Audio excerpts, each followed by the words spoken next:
This is The Shift, Stories of Resistance and Resilience, a multi-platform conversation series produced and hosted by Mark Travis Rivera, the professional storyteller. I believe that we must embrace the power of stories to create a more inclusive world. So this series aims to share perspectives, insights, and stories from professionals around the world about the role that resistance and resilience plays in our personal and professional lives. So, tune in, listen up, take notes, and recognize our shared humanity. This is The Shift.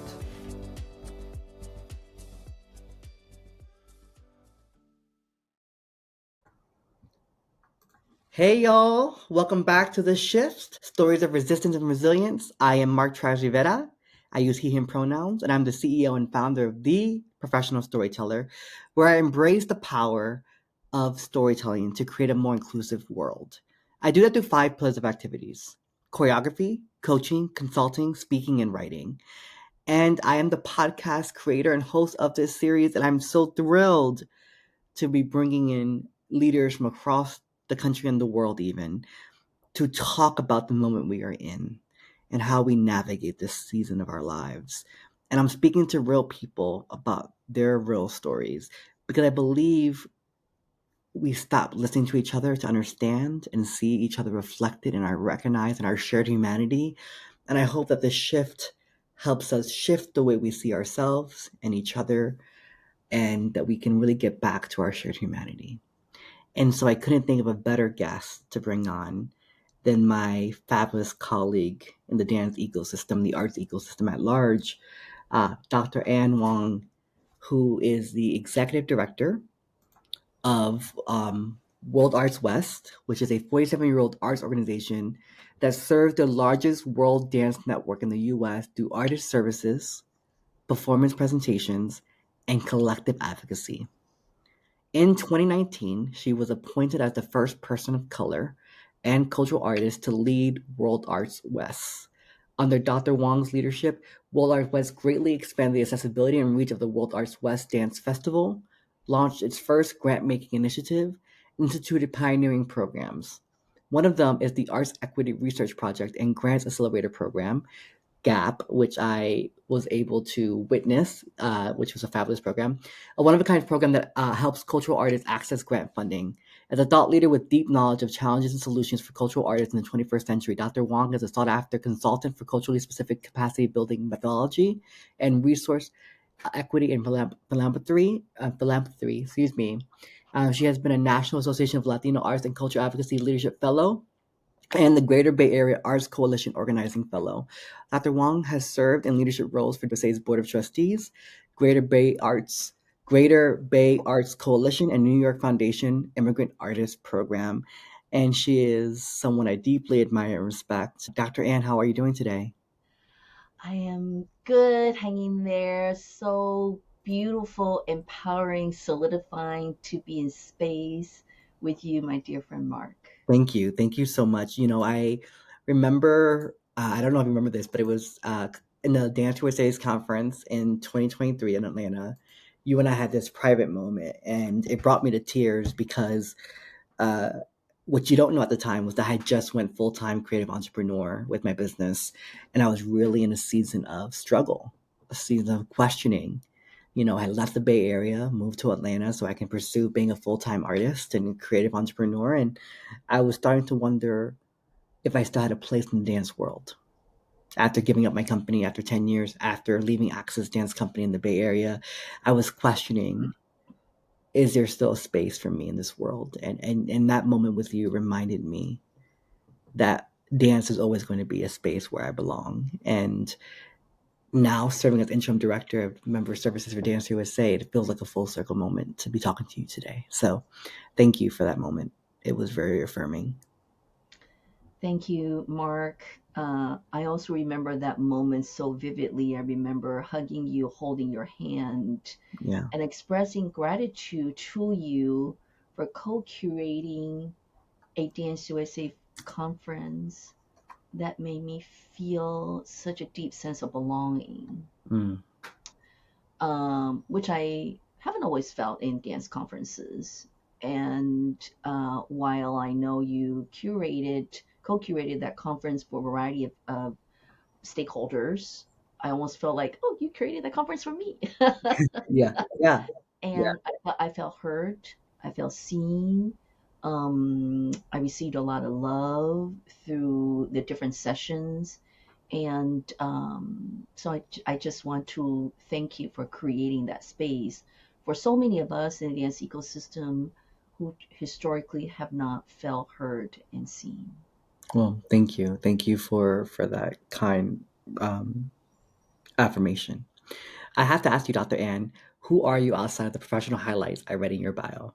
Because I know that you are an incredible arts administrator, leader, cultural facilitator of the arts, of the work that we do. But who are you outside of that? Because I think sometimes what happens to us is that so much of who we are becomes about what we do that it hinders people from actually seeing our humanity. Mark, yes. So who are you outside of the work I read about you in your bio?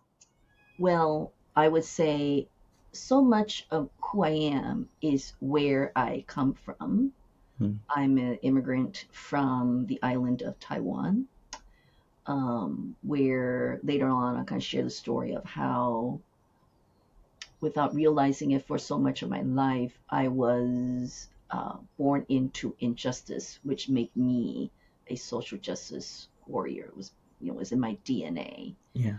And briefly, I'll just say that Taiwan is a sovereign nation that is not politically recognized by most nations in the world due to China's influence on Yeah. those nations, which we'll Yeah. talk about later. That's number one.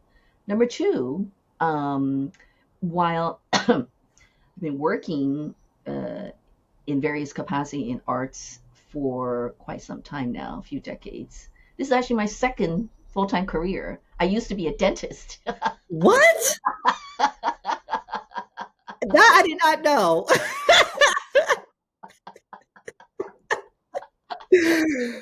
Oh my gosh. Okay, we have to have a separate coffee chat about just that because that could be like a whole episode.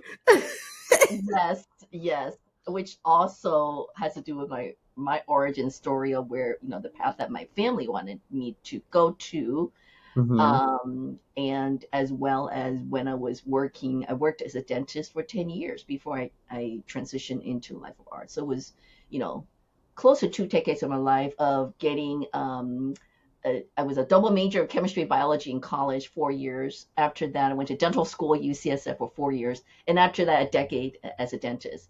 But it was when I was a dentist that I started becoming a very serious dancer, an Afro-Cuban dancer, when I became a semi-professional Afro-Cuban dancer while I was working as a dentist I in love San Francisco.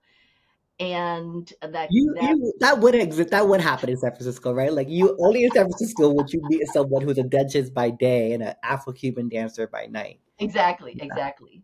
It was we're being an Afro-Cuban dancer and being a founding member of an Afro-Cuban dance company, Obakoso, in 1995, that Hmm. I began to really, really, really see in front of me. And this is the third thing that I wanted to share with you outside my bio, that yes, being part of culturally specific dance community, first of all, be engaged in various cultural dances really, really transformed my life, Hmm. my personal health and healing, and community healing and community connections, but also made me painfully aware of the struggles of immigrant artists, refugee artists, artists of color that may not have had college education in their homeland and then coming over here,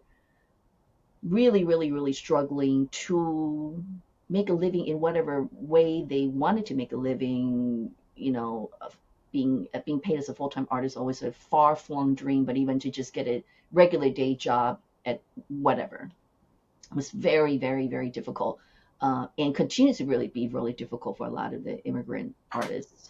So that is when really in the mid 1990s I began my journey of providing artist services to cultural artists. First, learning grant writing myself, and then being able to help, grant applications with cultural artists. But also, I filled out countless kindergarten school applications for cultural artists. Learned to produce events, class tuition, interpretation, as I speak fluent Mandarin, Taiwanese, and fairly passable Spanish. And You and I both, Dr. Ann, you and I both speak passable Spanish, okay? yes, well, back in the 90s, I was doing a lot of Afro-Cuban folklore dancing, doing salsa dancing 4 times a week, and Wow. working at La Clínica de Raza,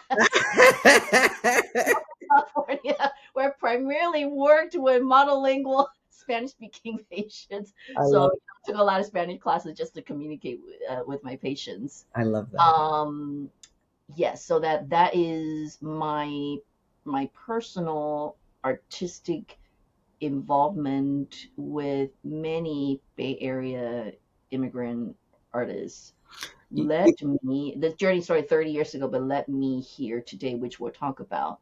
Yeah. And I'll say that as a young person, I came to this country when I was 12 years old.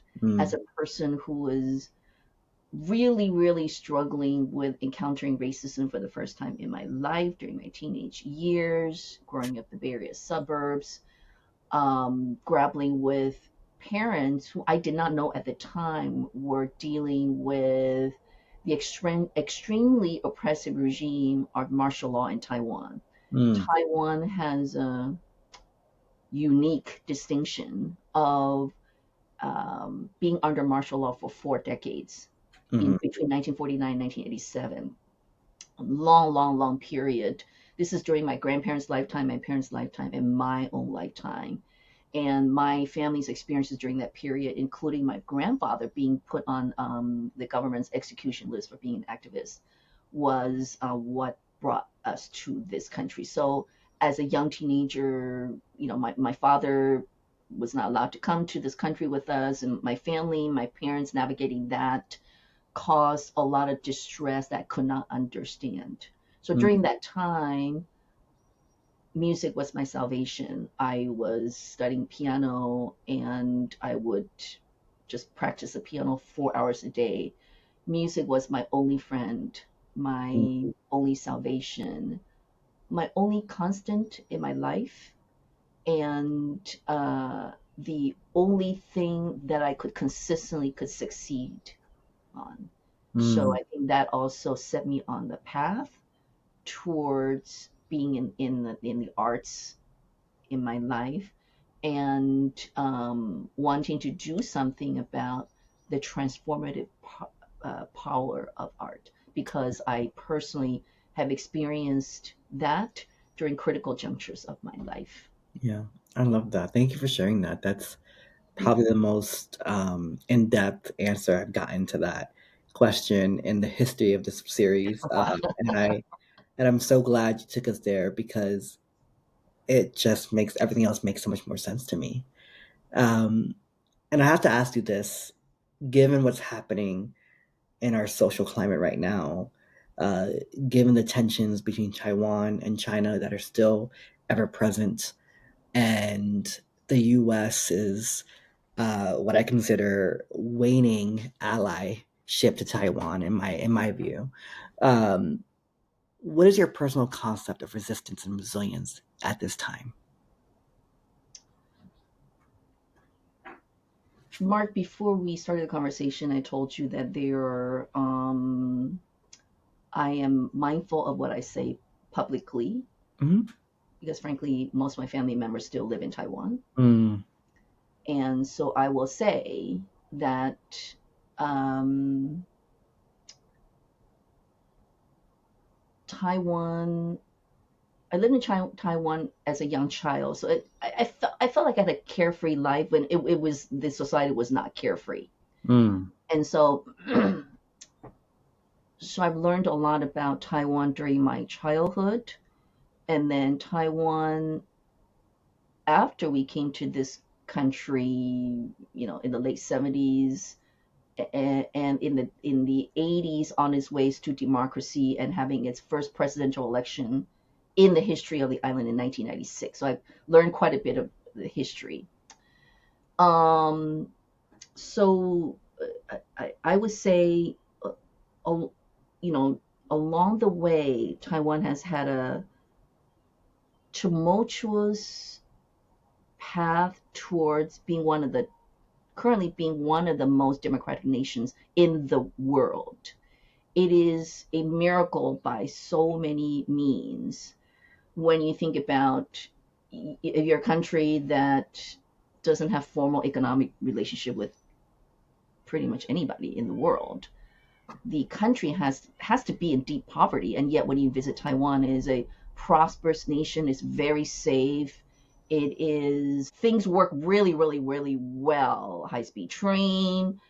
I remember the entire island went, completely internet. Wherever you go on the island, there's like internet available. Well, that's not even available in this country, but like there's a lot of things in technology that's available in Taiwan that's not actually available in Western nations. People are very nice. You just feel a lot of kind of peace because the government has done a significant investment in providing the citizens basic needs such as universal health care, clean Yeah. air, affordable housing. That I would say during my high school and college years, Taiwan was went through a period of a lot of violence, social upheaval, because the country was um, in tremendous economic political change.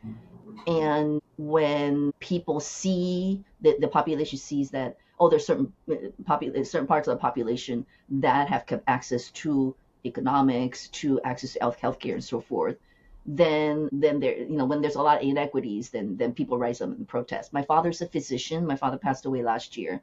Sorry. So growing up in a family like that, I saw the country going from zero healthcare insurance to universal healthcare.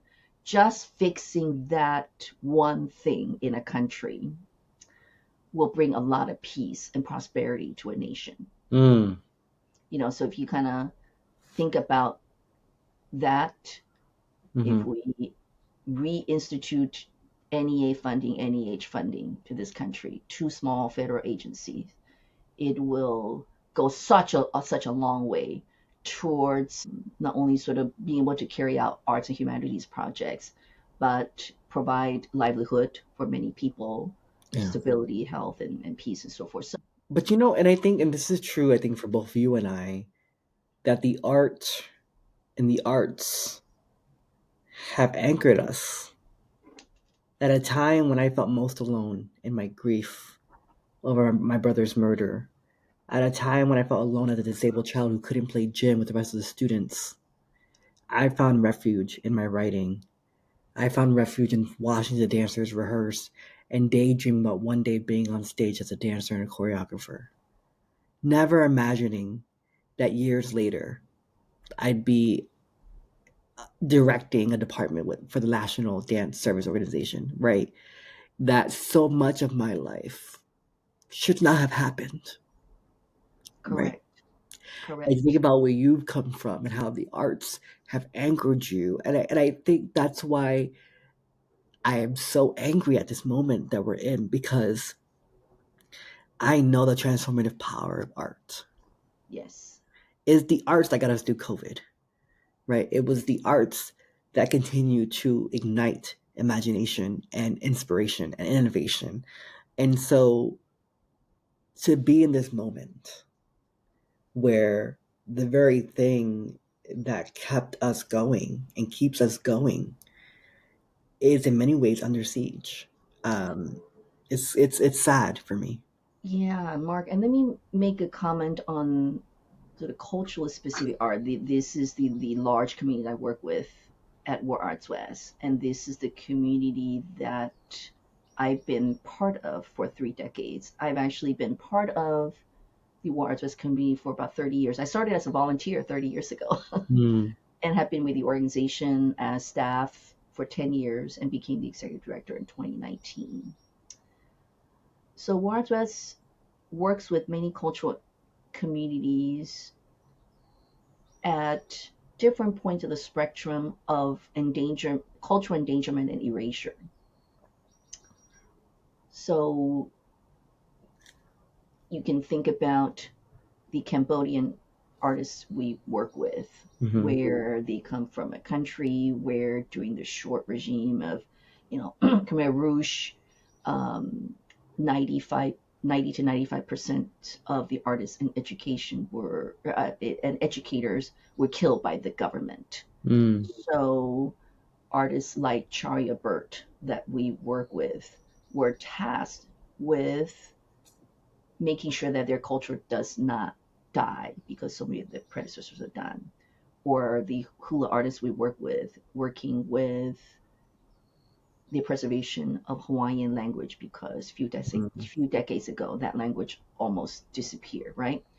And I come from a country where in Taiwan as a child, I remember not being legally allowed to speak Taiwanese in a Taiwanese school in Taiwan. We had to go to the principal office to be punished if we did that. Wow. So if you want to erase a person,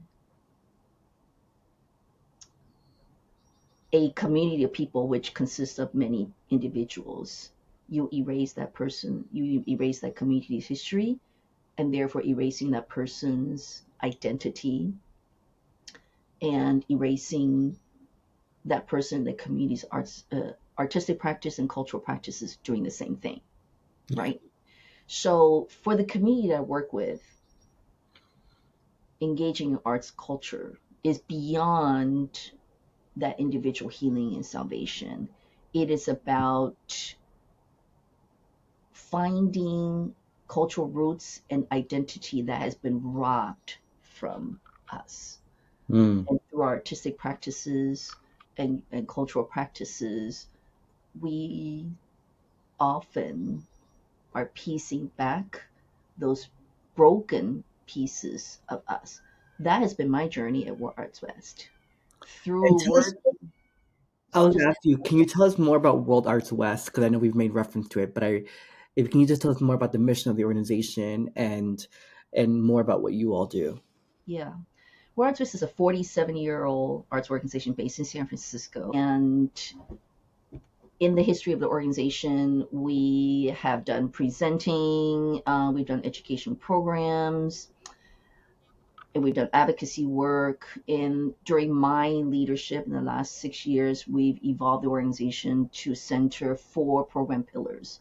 One is performances and community events. Two is our rapidly growing artist service programs, including the one of a kind Grants Accelerator program to help cultural artists access grants funding. Three is archiving and documentation. It is likely that we have the largest world dance collection of videos and photos in the country, Wow. working on sharing that and sharing our stories, our voices, Mm. through our materials. Fourth is our newest program, which is visibility and advocacy. During this time, more important than ever before, the visibility advocacies, one, visibility, making sure that cultural artists and cultural advocates are represented on important local, regional, and national platforms, such as serving on national boards and serving on commissions and so forth. And also advocacy, collective advocacy to address issues that really impact our community and beyond. Mm. So that is what we're doing now. I'm going to share a couple of highlights in our sort of first time and one of a kind funding last couple of years. We got our very first research grant from Wallace. So we just Nice. finished the very first research project for the organization. The purpose of that research project was always to leverage the research reports and findings for advocacy. So this is our very first sort of field scan in our community. Nice. And we're also very proud and grateful to be part of a 12 artist service organization cohort in the entire country, in a $36 million regranting initiative, 2 year initiative. We're the beginning end of that.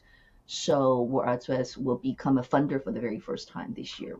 Really, really, really excited about that. Yes, so really excited about some of those initiatives, and we're advancing forward quite a bit in being embedded in sort of different advocacy coalitions. I love that. And I love this because there is so much uncertainty right now in the arts, in the culture space. What advice do you have for creative leaders and practitioners who want to continue honoring their work while navigating such uncertainty? Because you and I talked about this before we got on the recording, is that in such a time, even though it's such an uncertain time, there's so much going on. My business is also experiencing expedited growth, right? It sounds like World Arts West is also experiencing growth in different areas and expanding. And there is so much to be grateful in that growth and opportunity, but there is this undertone of uncertainty. And so, how do we find the joy of that growth and the expansion of the work that we're doing while recognizing the uncertainty and not being derailed by it, but really trying to navigate how we honor our calling and our work? What advice do you have for other creative leaders and practitioners, in particular those who are cultural artists or leaders who are really struggling right now with the uncertainty? Yeah. First and foremost, I would say that it's important to have personal grounding. Everybody's personal grounding is different. I I'm very grateful to my family who really provides me that grounding. Yeah. And so every day get to check in with them, and I find, because I so strongly identify as Taiwanese, so I do something Taiwanese every day. Right now, it's two things. One, I do a lot of cooking, so like almost every day I cook something Taiwanese, something very, very simple. Or like I eat leftover Taiwanese food from the day before. That's very grounding for me. So a lot of us have something culturally specific that we find very grounding, and you have Yeah. to be kind of intentional in like planning ahead to go to the grocery store to buy ingredients for these Taiwanese dishes. Yeah. Watching to get my mind off this seriousness.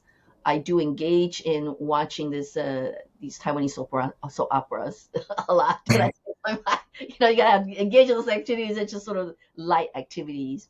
So the Yeah. personal grounding, I think, is very important. Also, I go to see my acupuncturist every 4 to 6 weeks, even Mhm. when I don't feel sick, because she always grounds my chi. To me, that's a lifesaver. So that's on the personal front. On the professional front, as our community is really diving into advocacy now, I find myself being inundated with massive influx of information. Mm. So in my personal grounding of daily walk, sometimes my daily walk is only 5 minutes. I Yeah. walk outside, or 10 Yeah. minutes. I walk outside 5 minutes and I come back 5 minutes. Yes. Yes. I've been there. Right, right. I just ask myself, like, out of the massive information that I got today, 100 emails I got today, which 10 emails do I need to pay attention to? Which can I get, like not pay attention to? Which do I pause? I mean, I do have a sort of a folder where I sort of pause, visit in 7 days, and sort of finding a way to regularly vet information that's coming in, whether it's emails Mm. or, while I find a lot of rejuvenation going to coalition meetings, can be really overwhelming. Just the time that's involved, the action items that's Yeah. involved. So, okay, then I go to these coalition meetings. Which ones do I want to continue to be involved in and not? And which ones do I want to do extra work for?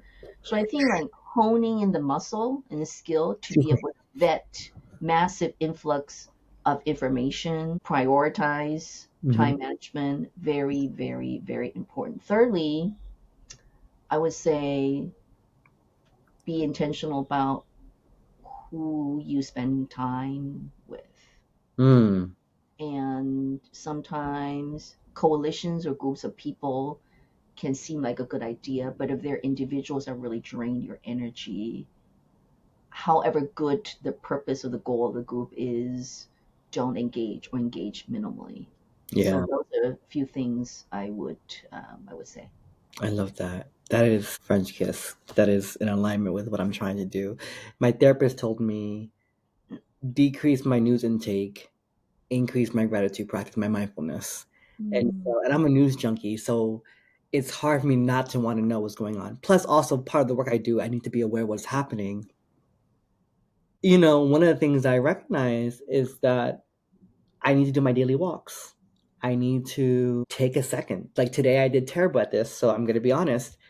I have not had a proper meal today because it's just been back to back meetings, and I stuffed a banana down my throat in the middle of another meeting, and I had a coffee, and now I'm going to a belated birthday dinner and getting a massage right after this interview, and I'm just like, I'm so hungry and I'm so overwhelmed, and it's been such a long day, and I have to travel tomorrow morning, right? And so it's like I'm thinking about all the things that life is happening right now, and yet my mindfulness tells me be grateful for the moment you get to spend with Dr. Ann. And I'm so grateful for this moment of connection, for this moment of witnessing and hearing your story, right? Yeah, yeah. And for those of us who are not news junkies on a regular basis, it's very easy to be a news junkie during this time because you feel like, Yes. wow, so much important news. And I Yeah. always remind myself, lean into the news, lean out of the junkie. Yeah. Yeah. That Yes. you can like absorb news without being a junkie, like junkie, that word. Yeah. Yeah. And I've had to decrease how much pundits I listen to, or sometimes I just read an article, or I just watch The View, and they have like one or two segments about hot topics. And really navigating, what does it mean to be in this season of our lives? And Yes. Doctor, and as we think about all that is happening, all that has happened, not just to you and your family and your community, what do you hope to shift in society through your work? Continue and expand my work in creating spaces for people's voices, for people who haven't always had a voice, Mm.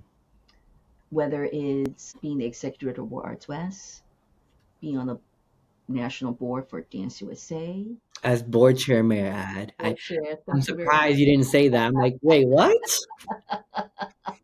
board chair of Dance USA, yeah, works with philanthropy on creating new policies.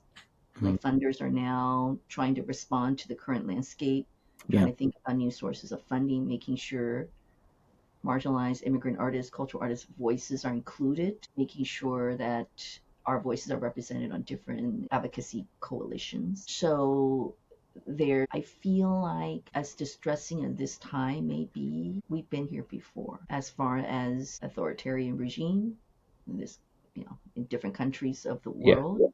yeah. We've fought successively against various oppressive policies in this country's history, Mm. imperfect path, and yet we've had successes in the past.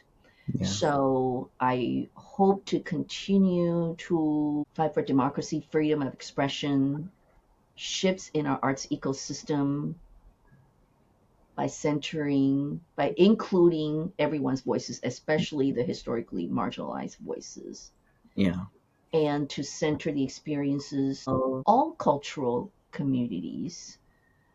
And because that is the true landscape and the true history of the United States of America. yeah. We are a nation of immigrants. We are a nation made up of so many different cultures, so many different experiences, so many different identities. It is Yeah, what I think makes our nation so great. exactly. This is why living in Oakland, I can, live walking distance from Korean barbecue, Ethiopian restaurant, taco trucks. Oh yeah, Ethiopian. The best Ethiopian food I've ever had was Barco, which is on the border of like Berkeley and Oakland. They just got a Michelin star. Highly recommend for those listeners in the Bay Area. Check them out. Whenever I'm in the Bay Area, I make it a point to drive or get there somehow because I have to have their food. It's so good. I'm 10 minutes away from there. So let's go there next Oh my time. god, next time I'm in town. Oh my god, I'm gonna hold you to that, Dr. Ann. I love their food. Oh my god, Ethiopian is one of So my favorite cultural cuisines. immigrants allows us to have these wonderful food experiences, Mm-hmm. right? Arts and cultural events we can Yeah. attend to. So many There's things. so many things, so many things. Dr. Ann, thank you. Thank you for your time. Thank you for your leadership. Thank you for your wisdom. Thank you for your friendship. Thank you for saying yes to my invite. I know how busy you are. I never take that for granted. I wanted to ask you, how can people connect with you? Is there a way for people to stay in touch with you? Should they go to the World Arts West website? Is there your LinkedIn? How do you want folks to connect with you? People can go to worldartswest.org, our website, Well, I'll share my email now, Anne, ANNE, at warartswest.org. You can check me out on my LinkedIn. You can check me out on Instagram, which you all can Yeah, share. we'll share that out. We'll add Uh, all the social media links to the show notes for sure. yeah, yeah. And thank you, Dr. Ann. Thank you, thank you, thank you. Thank you, Mark. You are such a shining star in the world. It's an honor to have a conversation with you, and I am, may I say, so proud of you to see your continuing evolution as a shining example of authenticity that I aspire to. Mm, thank you. It's been a long day, so I really appreciate that. This is a great way to wrap up the day. Absolutely, Thank you, absolutely. Dr. Ann. All right, y'all. Take care. Till next time. Be sure to like, rate, and comment and share this episode as well as episodes from throughout the series on Spotify, Amazon Music, Apple Podcasts, or YouTube. And be sure to share this with the folks in your life because sharing is caring, people. All right, y'all. Till next time. Get shifted, stay lifted. Shout out to Salim, my podcast producer, for that line. That is not a Mark original, that is a Salim original, and I'm just going to borrow it. So thank you again, Dr. Ann. Be well.